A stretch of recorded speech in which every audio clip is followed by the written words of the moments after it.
Sawadee Krap, Thailand! Yeah! Legal yung marijuana dito.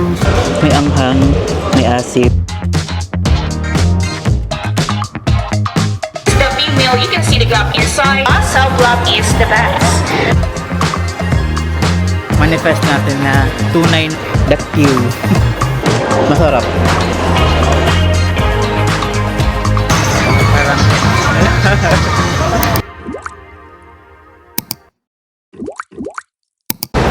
Sawadee Krap, Thailand!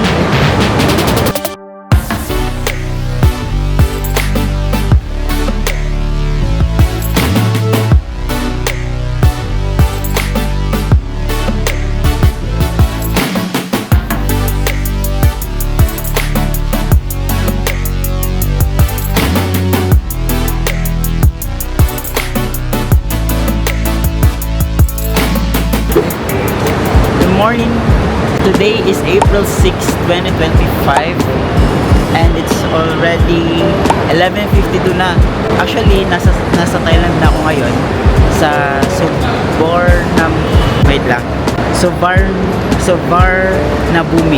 Suvarnabhumi Airport na ako. Nasa airport na ako ngayon. Nasa labas ako ng Suvarnabhumi Airport. Kakastart pa lang ng araw, pagod na agad. Haggard na. Nagising ako mga around 1 AM. Tapos flight ko 7 AM. Buti na lang inagahan ko kasi sa both check-in and immigration. Ang haba ng pila, grabe. Inabot ako ng more than an hour dun sa check-in, tapos another 45 minutes ata sa immigration. Mahaba yung pila, maraming tao. But yes, nasa Thailand na naman tayo. Actually, pangalawang beses ko na to sa Thailand.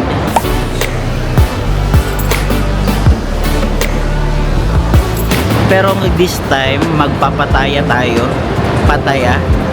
Medyo nagugutom na ako. So, hanap lang ako ng pagkain. Ang alam ko may pagkain sa loob. So, maghanap muna ako ng pagkain.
Kakatapos ko lang kumain and dun ako kumain sa may food court, sa pinaka food court nila. So bali ang kinain ko lang ay grilled pork chicken,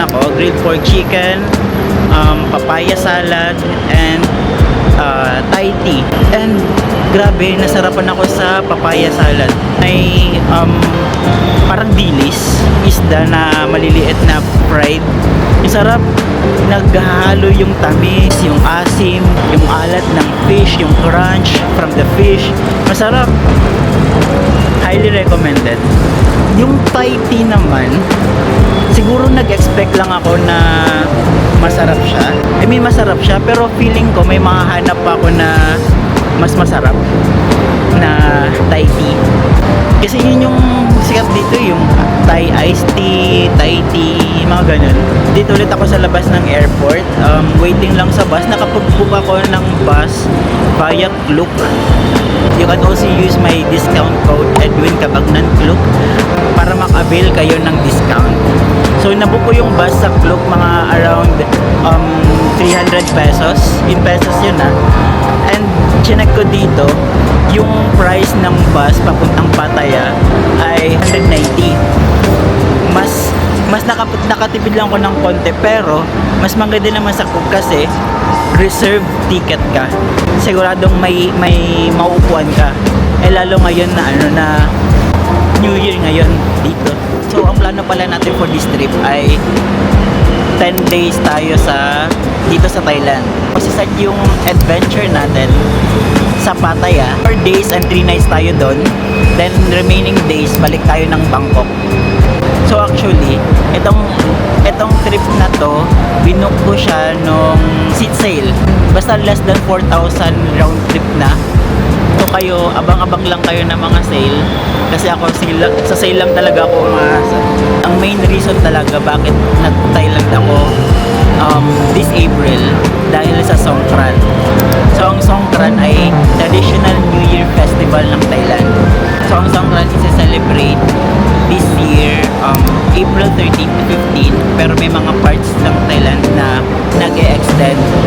Kilala ang Songkran as the water festival ng Thailand. Sikat din ang Songkran sa mga street parties sa mga major cities like Bangkok, Chiang Mai, Pattaya, and more, mga major cities. And maraming music, dancing, water fight. So para siyang San Juan sa atin na may mga basaan, mga ganon. So di ko alam kung ready ako sa mga basaan. Tingnan natin kung ano yung magiging experience natin dito. So nandito na yung bus. See you na lang mamaya sa Pattaya. Bye!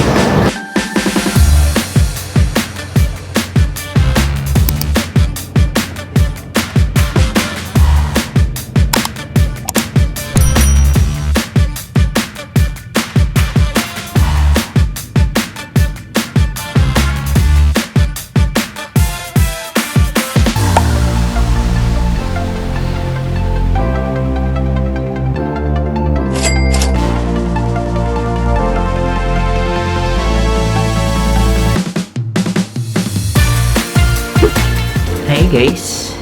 So, nandito na ako sa hotel sa Pattaya. So, ang name ng hotel ay Surina Hotel. Pwede na yung hotel. May pagkaluma siya. Pero mukhang malinis naman. Hindi naman ako mapili sa hotel. Ang purpose ko lang talaga sa hotel, may matutulugan, tsaka may CR. May bathroom. So, binook ko tong hotel kasi maganda siya. Super lapit niya sa beach. Like, paglabas mo sa hotel, konting lakad lang, nasa beach na. Tatawid ka na lang, beach na. Sa tapat lang ng hotel, may 7-Eleven na. Very convenient yung location niya. So, time check pala, 3:13 na. 3:13 ng hapon. And ang Thailand ay 1 hour behind sa Philippines. So, 4:13 ngayon sa Philippines. So, pahinga lang ako ngayon and alis ako mga 5 siguro. Kwento ko pala, nung papunta dito, grabe yung traffic, super traffic. Like, yung 3 kilometers, mga 1 hour din yung biyahe namin. Di ko alam kung bakit traffic. Dahil ba Sunday? Is it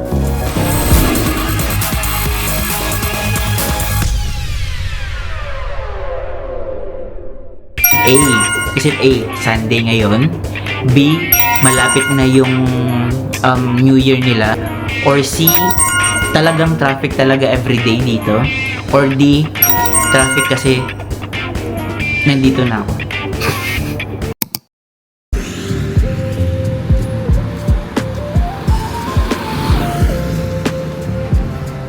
Hello guys, so nakapag-recharge na ako. So nasa labas na ako ngayon. And nandito ako ngayon sa may beach mismo. Ayan yung beach. Grabe, ganda naman. Maganda pala dito. Like, maraming mga barko, may mga nagja-jet ski. Mas banda dun, may mga buildings. Kita nyo ba? Ayan. May mga upuan dun. Tapos may mga nagbebenta rin ng mga beer, coconut. Tapos yung hotel ko, di ba ito na yung beach. Yung hotel ko nandun lang. Yung McDo na yan, McDo. Parang mga 5 establishments lang ata, tapos hotel ko na.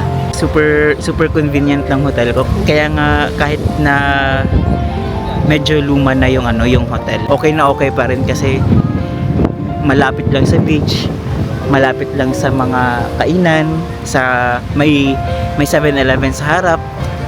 May nga dito, may parang mall ata to.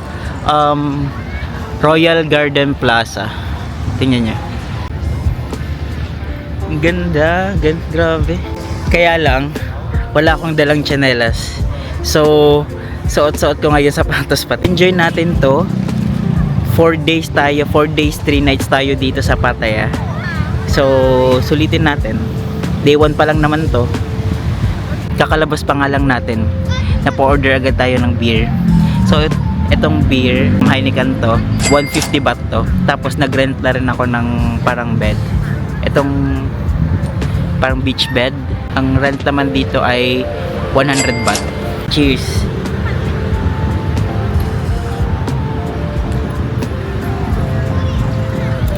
Sarap, malamig, tapos may sunset. Tapos ang sarap ng hangin ng ng dagat dito. Ang ganda ng sunset, kaso parang hindi siya na-justify sa sa camera. Time check pala, 6:10 na. And palubog na yung araw. Hinihintay ko lang yung sunset bago maghanap ng dinner. So lakad-lakad lang ako dito sa beach. Kahit ramdam ko na yung sapatos ko may buhangin na pumapasok. Habang may araw pa, puntahan ko yung dulo, banda dun. Yung dulo dun. Kasi mas maraming tao dun. Tapos, pag makita na natin kung ano yung meron dun, baka banda dung area na rin tayo maghanap ng makakainan.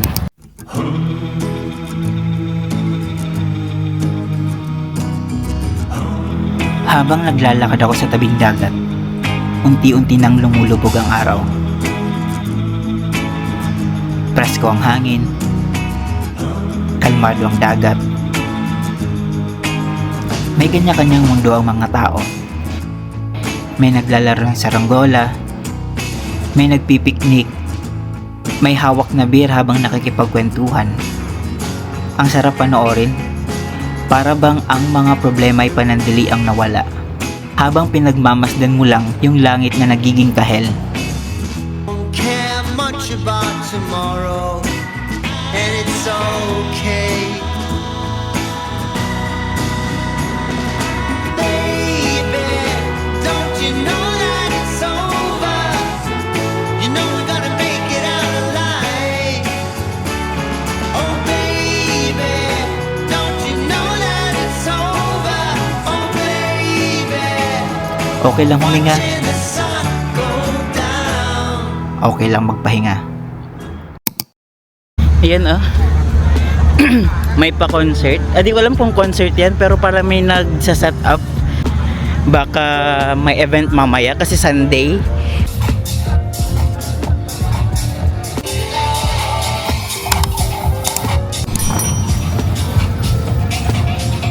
Pinapawisan ako dun.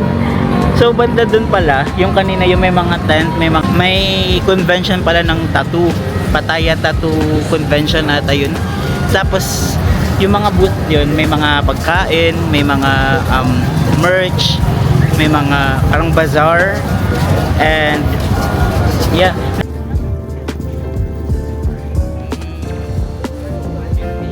Explore ko yung mga pagkain. May mga mga nakita ko doon. May mga yung mga insects. May mga insects doon, fried insects. Itatry natin yan some other time, pero hindi muna ngayon. Kasi parang natatakot pa ako na baka sumakit yung tiyan ko. Mahaba-haba pa tayo dito. 10 days tayo dito sa Thailand. Ayoko naman na masiraan agad ng tiyan. Ano pa ba? May mga jellyfish salad, fruits, ano pa ba? Kastanyas. May mga good choices naman din ng mga street food. And then nasa na ako ngayon sa may bandang side ng beach, sa sidewalk. And lively na yung area na to. May mga ilaw na, parang mataon na yung mga bar.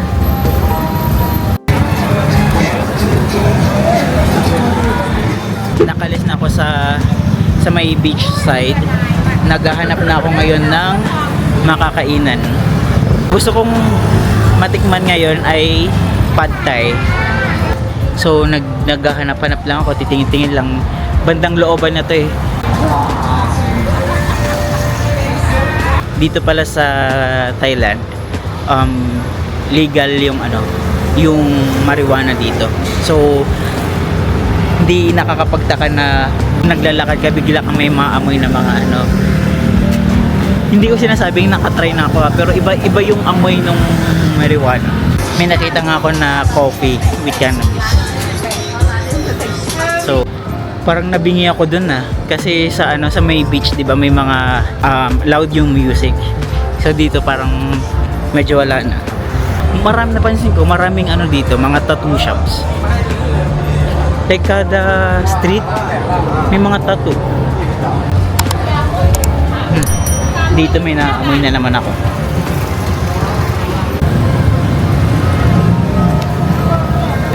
So nakabalik ulit ako dito sa may beach side and try kong wala akong mahanap na dun makakainan yung mga looban. Try ko dito sa Central Pattaya, parang mall siya.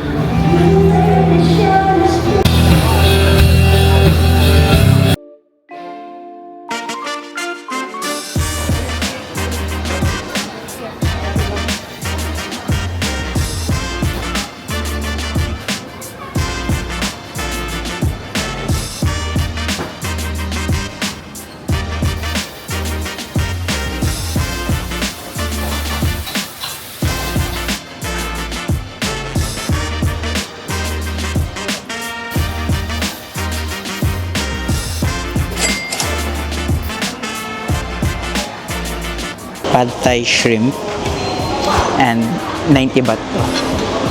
Man natin. Kain po.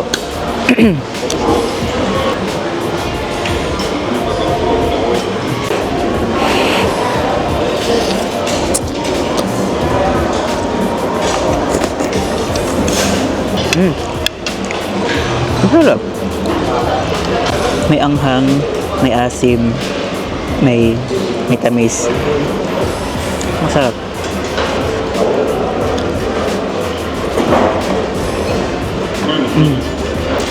May 3 perasong shrimp.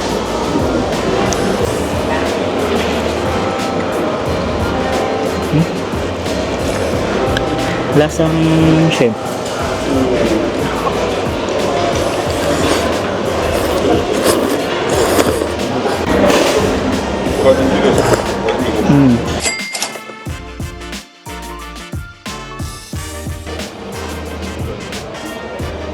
Pork sausage.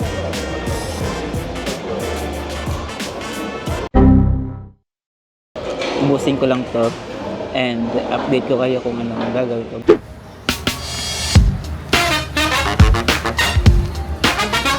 Kakatapos ko lang kumain. Sarap ng ng pad thai.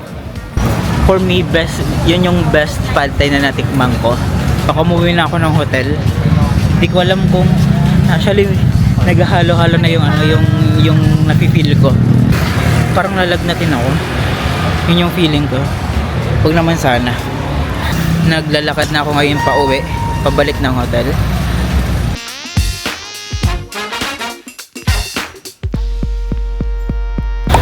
And ayan na. Ayan na yung hotel. Tapos ito yung 7-Eleven.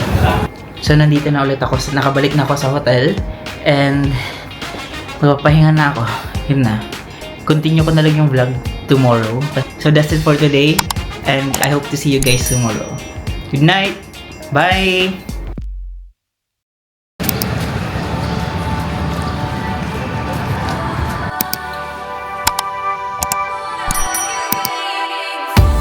Guess I never really had the chance to speak my mind. Never thought you would hear it. Oh, and What's up? Good morning guys! So today is April 7, Monday. And time check, it's 7:38 na. Nandito na ulit ako sa labas. Makatapos ko lang mag-breakfast. Nag 7-Eleven lang ako. Bumili lang ako ng carbonara sandwich and coffee. Hindi ko na na-videoan kasi naiwan ko yung camera kanina. Yan yung beach. Yan yung beach. Dun yung hotel ko. So, nakabihis na tayo. Suot na natin yung yung pangmalakasang elephant shirt, polo. Tapos, dala ko na rin yung pangmalakasang tripod ko. So, ang unang pupuntahan natin ngayon ay ang The Sanctuary of Truth. So, nabook ko siya sa Klook for around 700 pesos. You can also use my code Edwin Cabagnan Klook para maka-avail din kayo ng mga discount nyo sa mga travels nyo. So, maglalakad, baka mag-grab na lang ako papunta doon kasi nung chinek ko, around 4 kilometers lang naman, malapit lang siya. And chinek ko rin yung price, nasa around 130 baht. So, pakita lang natin yung yung view ng beach pag umaga. So, ganito yung beach sa umaga. Walang katao-tao. Pwede kang mag-relax. Nagsiset up na sila dito ng mga upuan na mga for rent. Balik na ako sa sidewalk kasi ayokong mapasukan na naman ng buhangin yung sapatos ko.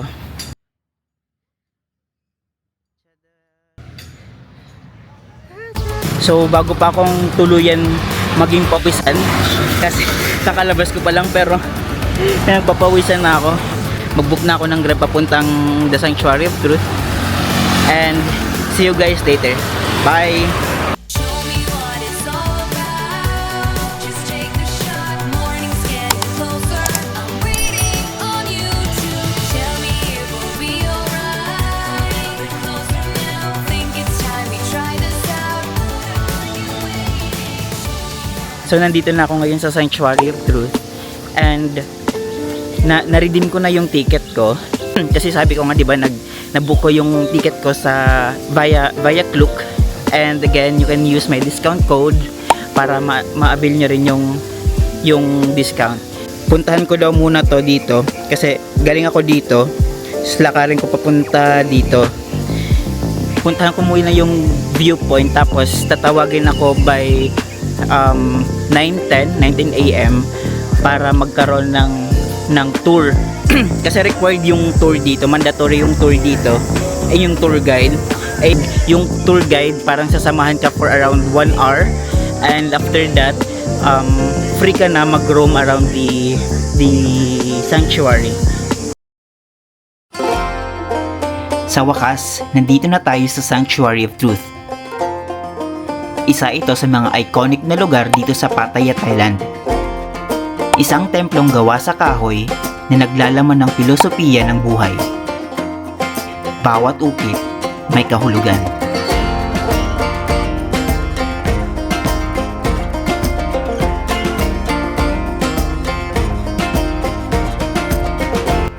Kahanga-hanga ang obra na ito dahil walang ginamit na pako sa buong gusali. Lahat ito ay tinapyas, tinabas at pinagdikit-dikit gamit ang traditional Thai wood joinery technique. Next one here, which is, we call that long dovetail. What they're going to do, simply give it added more and more as much as they can. Also at the back, it has a carving decoration. This is how we interlock our window columns in balcony. So this is the female, you can see the gap inside, and the male with shining teeth. Slide this one together as one piece. If you are familiar with the Lego, inspired by Lego. We have a total of 170 pieces of pillar or column supporting it. So this is how we interlock our tenon, mortise. Alright, this one here, they put the bulb to hold the weight so that it won't be moved. To finally fix it, we use as a glue, one-in epoxy. Nagsimula ang construction noong 1981 at hanggang ngayon, patuloy pa rin ang pag-ukit. Which is the carving department. We're gonna witness how the artwork manually is. Dito sa Sanctuary of Truth, makikita mo ang mga artisan. Mano-mano ang pag-ukit ng bawat detalye. Hindi lang ito ordinaryong pag-ukit. Dahil sa bawat pukpok ng martilyo at pait nila, may lalim din itong kahulugan. Nagsisilbing work in progress ang obra na ito. Evolving, laging may bagong ikinakabit. Isa rin ito sa mga paraan para ma-preserve ang wood carving technique nila. The meaning of life consciously disappear. Habang nag-iikot kami, sinimulan ng guide ang paliwanag sa 7 Truths of Life. Ito raw ang core ng buong structure. At ayon sa founder nitong si Lech Veriapan, ito ang landas patungo sa personal at pandaigdigang kapayapaan.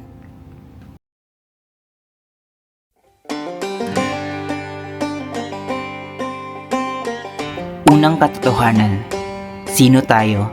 Saan tayo galing? Lahat tayo gawa sa 4 na elemento. Lupa, tubig, tapoy, at hangin. We believe in, all of us are the same. And we are compounded with the 4 elements. Lupa na sumisimbolo sa ating katawan at mga buto. In our body, this is our skin and the bones. Tubig, tulad ng ating dugo, pawis, ihi, at mga luha. In our body, water is our blood, plasma, sweat, urine, and the tears. Apoy, para sa ating enerhiya at emosyon. In our body, fire is our energy and emotion. At hangin na sumisimbolo ng ating hininga. In our body, wind, this is our gas and oxygen. These are the 4 elements here that make us human, equal, and balanced. They're half male, half female. Represents the gender equality. That no matter who you are, where you're from, everyone deserves the same treat, the same respect, as we are all human beings, which is the first truth of life. Pangalawang katotohanan, paano tayo nabubuhay? Represent the beginning of human life. Mula sa pagkapanganak hanggang sa huling hininga, umaasa tayo sa kalikasan, sa pagkain, sa tubig, sa hangin, lahat galing sa kalikasan. Here, this is answer the philosophy questions of how do we survive. From we born until we die, we rely on nature. Without the nature, we cannot survive. And the sitting up there, that is represent through the universe, where we live all together. In Thai name, Mère Dharani. She is symbol of earth, provide us food and accommodation.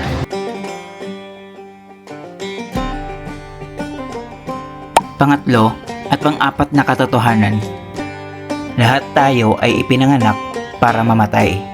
Walang sinuman ang makakaiwas dito. This is the center of our museum. And this is the place where the Buddha's relic is enshrined. It shows the concept that we are born to die, no one can escape the death. Pero sa pagtanggap ng katotohanan ito, natututo tayong pahalagahan ang bawat araw. Mas nagiging mulat tayo sa buhay at natututo tayong hanapin ang tunay na kaligayahan. Considering the truth here, it will help us grow over life consciousness, reduce our passion, and to find our own happiness. As you can notice, everyone, outside the show here, this is fully decorated. Inside, it doesn't have any decoration. It simply means that when all of us here, when we born this world, we came into nothing. All of us are empty-handed. When we die, we take nothing with us as well. However, the only thing remain is our good and bad deeds towards to the other people. Same thing here, everyone, even though the Buddha, as you can see, he could not escape the death. However, what he left to the world is the philosophy of life that we follow. Panglimang katotohanan, ang self-development. Right up one there, we can see the sculpture of that one man sleeping under the tree, while the people around him, they are working so hard. So this one here simply convey the message of, don't be a lazy person. Hindi lang sapat na mabuhay. Dito nagsisimula ang purpose ng ating buhay. Matutong piliin ang mga mabubuting kasama, maging disiplinado at patuloy na matuto. Gamitin ang talento at kaalaman para makapag-ambag. Okay, so surround yourself with the people who will empower you to become a better person. In this column, we can see the group of people who are smiling and laughing symbolize nice society where they finally find their happiness. So choose wisely who you are around with. At kahit minsan ay mahirap, huwag basta sumuko sa mga pangarap. Kasi ang tagumpay, mas masarap kapag may dangal. Next one here, initiating good things by not postponing it. So if you want to do something today, we must do it now. Don't wait for tomorrow, because maybe tomorrow won't come.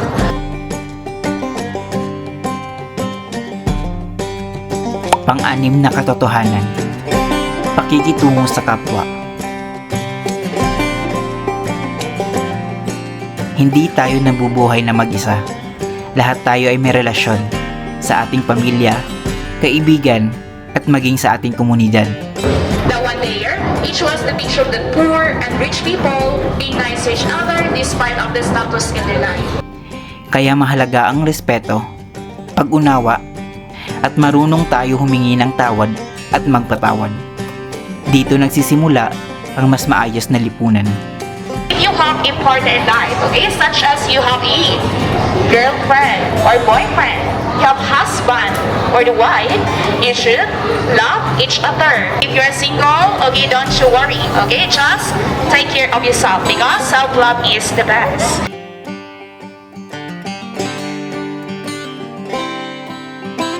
Ang pangpitong katotohanan, pamilya ang simula ng ating lipunan.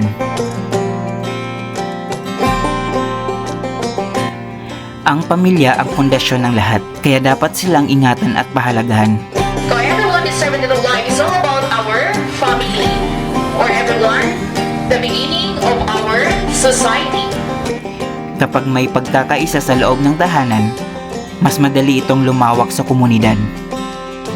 Nagsisimula sa sarili, lumalawak sa pamilya, at umaabot hanggang sa buong mundo. This is the founder. He is Kunti Piliapan. Okay, this one, his wife, Kuntrapay Piliapan. So iyon ang 7 Truths of Life. Ang bawat carving dito may kwento.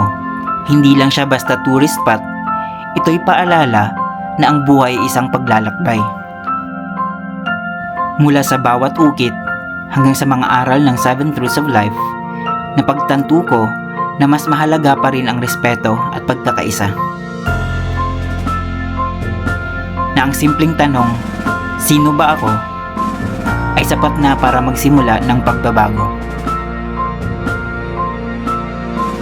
Kaya kung makakapunta ka sa Pattaya, Thailand, isama mo sa listahan ang lugar na ito. Hindi lang siya Instagram worthy, may lalim din siyang hatid sa puso't isipan.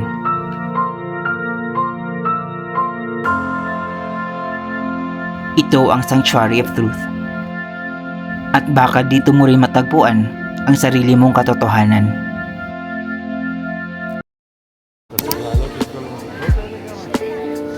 So may makakainan dito. Order ako ng shrimp paste and chicken spring roll. Tapos isang coconut. Hello, good morning. One shrimp chips. But about 15 minutes na class. Then chicken spring roll Chicken spring roll. and one coconut. Face mo ba na? One. Yes. Kita. Thank you. So ito yung prices nila. Ang ganda ng view oh. Diba?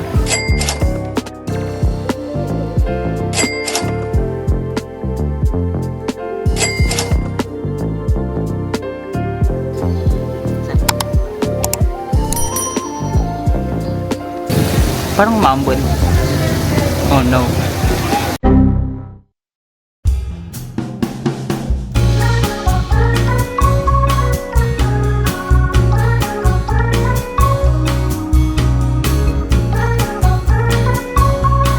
Hi guys, so a little update. Hindi na ako nakapag-video ng kinain ko kasi nga inulan na ako dun. So tinawag ko muna yung camera ko. Yeah, so nandito na ako sa Terminal 21. And sikat siyang mall dito. Nakapunta na ako sa Terminal 21 dun sa ano sa Bangkok. And tatry ko dito sa Pattaya. So ang theme ng Terminal 21 ay para siyang mga iba't ibang lugar per floor, iba-iba yung theme.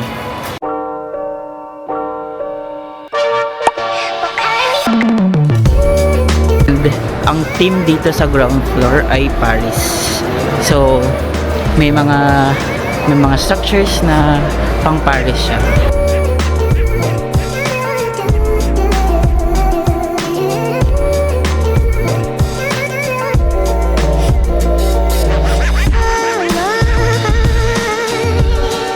Explore muna natin yung ground floor, yung Paris na theme. More on mga damit yung mga nandito sa ground floor. May Superdry, H&M. Ganda nito. Parang gusto kong bilhin. That cute.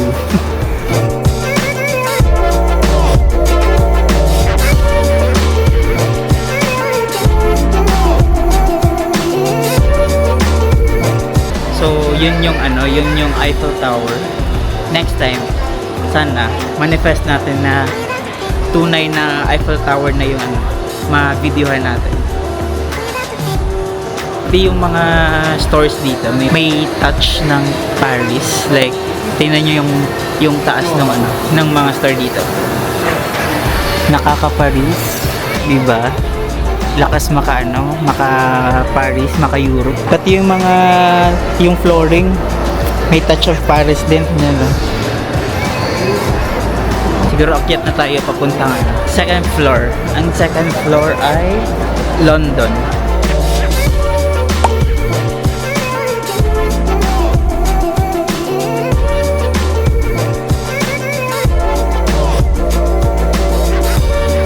So, nandito na ako sa M floor.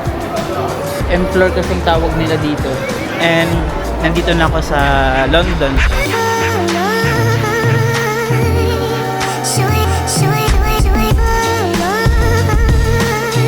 Pasok tayo dito sa phone booth.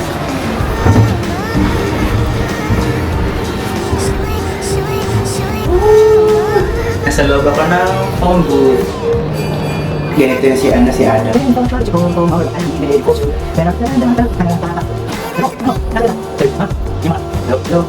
May dumadaang trend.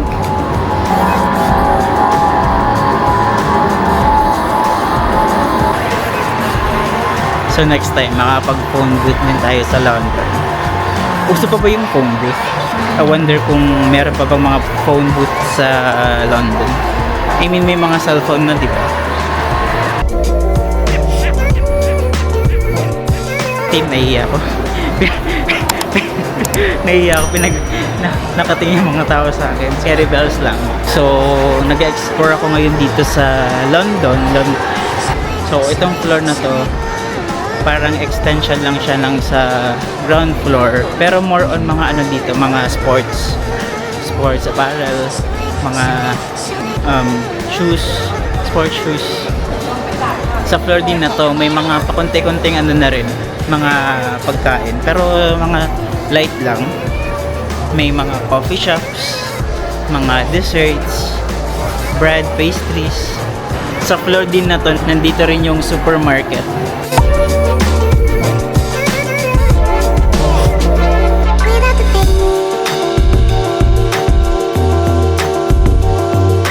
So nandito na ako sa first floor. And yung mga binibenta dito, more on mga gadgets, mga cameras, phones, ganyan. May mga nakikita rin ako mga jewelries dito.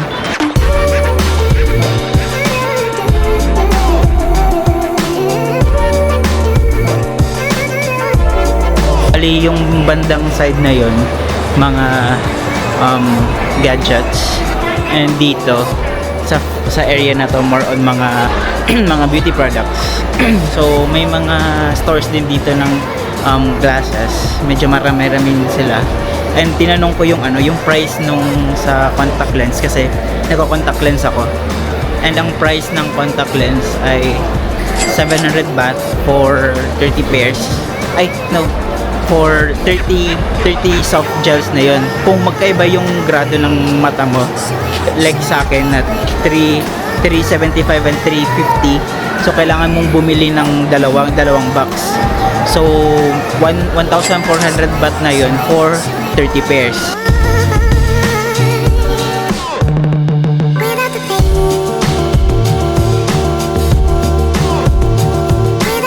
And yeah, ito yung Italy floor.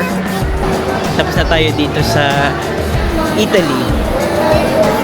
And punta na tayo sa next country.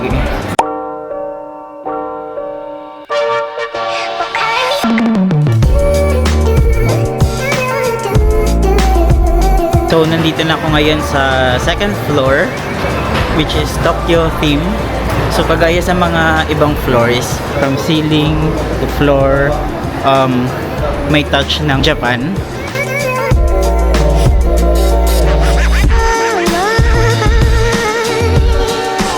Sa floor na to, nandito na yung mga store for souvenirs. May nakita rin akong tattoo shop.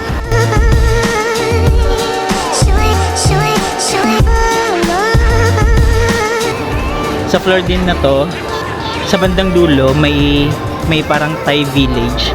Makikita mo doon yung mga more on mga Thai products na.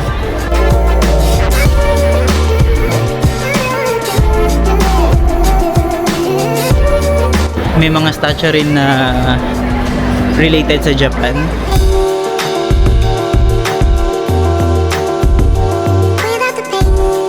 Tapos may mga pakonti-konti ring mga kainan.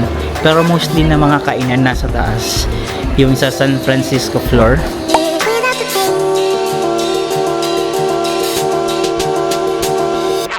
So nandito na ako ngayon sa third floor. And ang floor na to ay San Francisco theme.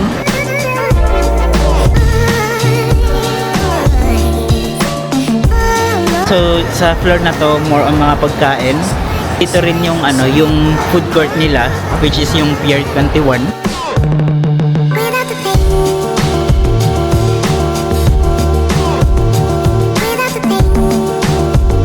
Nandito rin yung sinehan nila, yung Hollywood.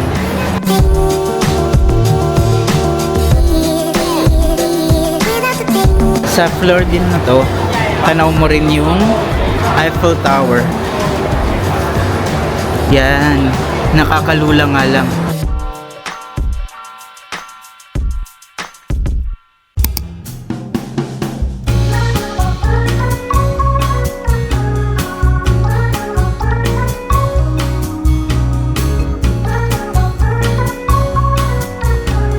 So nandito ako ngayon sa Pier 21, pinaka food court ng Terminal 21. And nag-order lang ako ng fried rice and barbecue with parang kikiam. So iniintay ko lang maluto yung mga barbecue. One fresh coconut please. Coconut? Yes, yes please.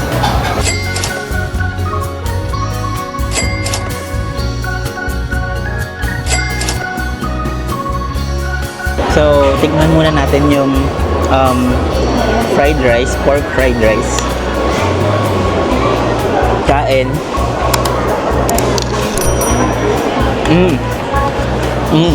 Sarap. Masarap. Pwede na itong paghatian ng dalawang tao. Masarap na. Mura pa. Tikman natin yung chicken barbecue. Hindi ko alam kung anong tawag dito.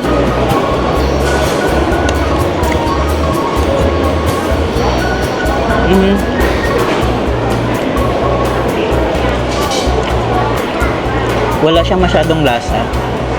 Yung lasa niya may konting grilled taste lang. So kailangan mo talaga i-dip siya sa sauce. Ito, ano daw to, fish. Di ko alam kung anong tawag kasi tinatanong ko si ate kung anong name nito. Sabi lang niya fish.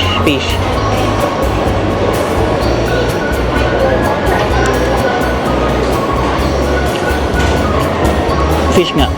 Okay lang, nothing special. Kala ko kikiam to. Tinanong ko kasi kung ano to, sabi ni ate fish. Tikman natin.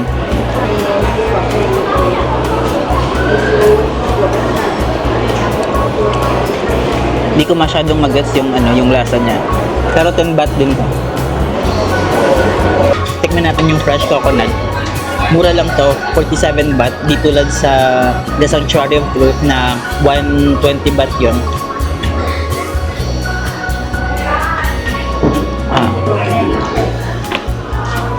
Lasang coconut. So, kain lang ako tapos update ko kayo ulit mamaya kung anong gagawin natin kasi umuulan pa sa labas and tingnan natin kung ano pa yung pwede natin magawa mamaya. Thank you. Bye!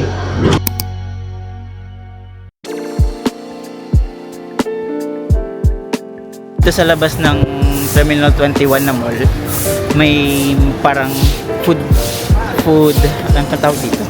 Food bazaar, mga food stall, food market, night market ata to. Pero parang nagsaset up pa lang yung mga tao dito. Wala pa masyadong bukas. Dito lang to sa ano, sa may ilalim ng airplane. Saan ba yung airplane yan? Yan yung airplane, tapos nandito yung mga food stall.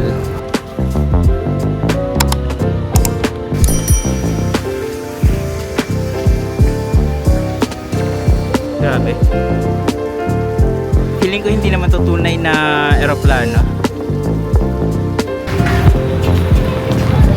So, balik muna ako ng hotel and tingnan ko kung ano pa yung magagawa ko mamayang gabi. Magpapahinga muna ako.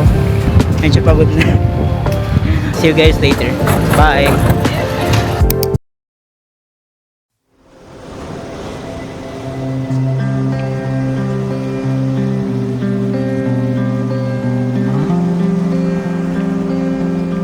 Hi guys, so nakapag-recharge na ako and actually hindi ako natulog. So nandito ulit ako sa beach.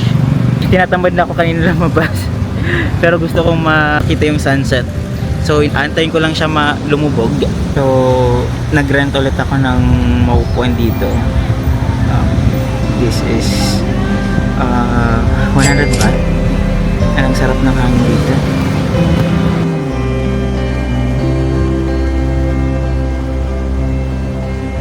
See you guys later. Bye.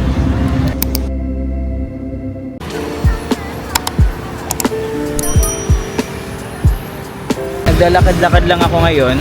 Papunta naman tayo dito sa kabilang side. Ngayon dito naman sa left side ng beach. Ang sabi banda dito daw yung ano, yung walking street. Try kong hanapin yun.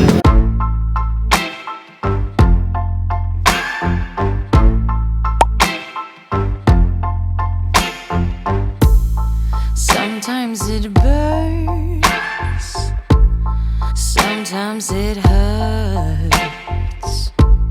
When you say my name, but thinking of hers. I don't wanna know, don't want you to go and leave me behind. No, I don't wanna see if it isn't me who's on your mind.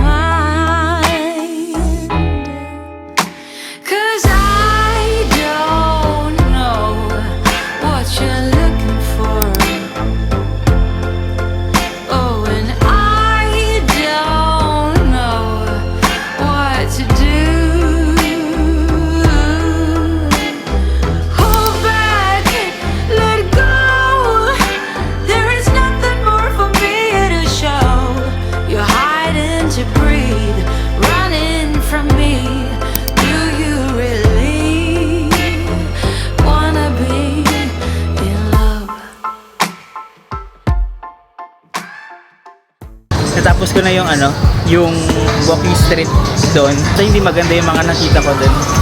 Parang nag-expect ako na ano na maraming tao since ano na 7:50 na. Pero wala. Papawisan na ako. So naglalakad na ako ngayon sa ano, pabalik ng hotel. So nandito pala ako sa kabilang side ng beach and in-explore ko rin yung side na to. Napansin ko parang hindi siya busy tulad sa kabilang street. Medyo hindi siya lively. Napansin ko mas maraming mga massage place dito. Init, grabe. Ito na lang may dala akong Jisoo is life. Nandito na ulit ako sa street ng hotel ko. And bumili lang ako ng fruits. Bumili ako ng suha and guava. Ito na rin yung dinner ko. Since medyo busog pa naman ako and gusto ko lang ng light dinner. So pwede na to. Ito na ako sa hotel ko. And i-end ko na tong vlog. Hope nag-enjoy kayo sa adventure natin today. Please do like and share this vlog and subscribe na rin sa mga hindi pa nakasubscribe. Yeah, good night. I hope to see you guys tomorrow. Bye!